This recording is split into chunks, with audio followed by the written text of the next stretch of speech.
the fifth generation of entrepreneurs in my family, and my mother was the one carrying forward the entrepreneurship, and my father worked for an international American company in Finland. And of course, seeing the entrepreneurship close by took me to entrepreneurship very early, and that gradually led me to the moment when I was standing 12 o'clock in the night, high school age, at my parents' bed, and I was saying that look how successful I am in my own entrepreneurial venture. And my parents got very upset. They said they don't have a lot of money, but they have enough to put you through education. Now it's time for it. And that's how I entered college, and I got very excited by management studies, and very soon found my kind of home in entrepreneurship, kind of research and academia. And I think the professors in the university liked me because I had the practical stance of entrepreneurship, and they had the theoretical research background.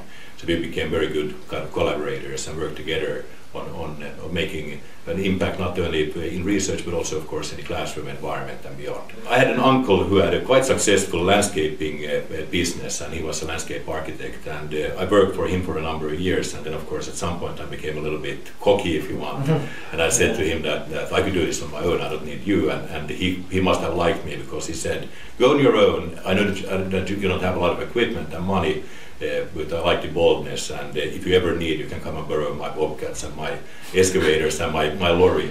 So that's how I set off. I was 19 years old with a friend of mine, and we got to borrow my uncle's equipment from day one, and that was fantastic. From university I actually continued in the family business, and then also on the side of it I continued in the university at Henrik School of Economics in Helsinki.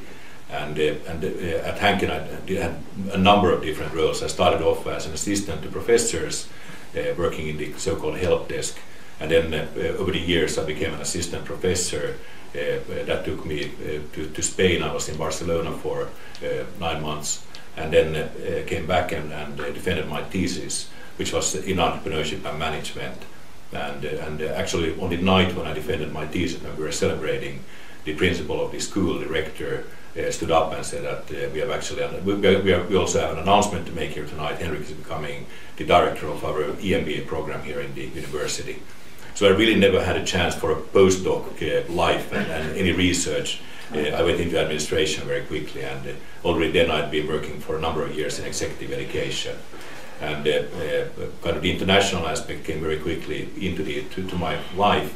I was just 1+ year in that role as the EMBA program director when I met the provost of the time of Hult International Business School, and he wanted to recruit me either to open the San Francisco campus location or to take over the campus deanship here in Boston.